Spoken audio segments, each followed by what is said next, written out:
Bellissimo kommt aus der Zucht und ist im Besitz von Franz Wattmannsberger aus Eckelham. Stand ab von Babelgam.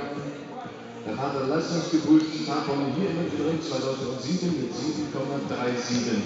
Und Farnbusch Nutella, die Mutter ebenfalls leistungsgeprüft, hier im Ring 2008 war das mit 5,88.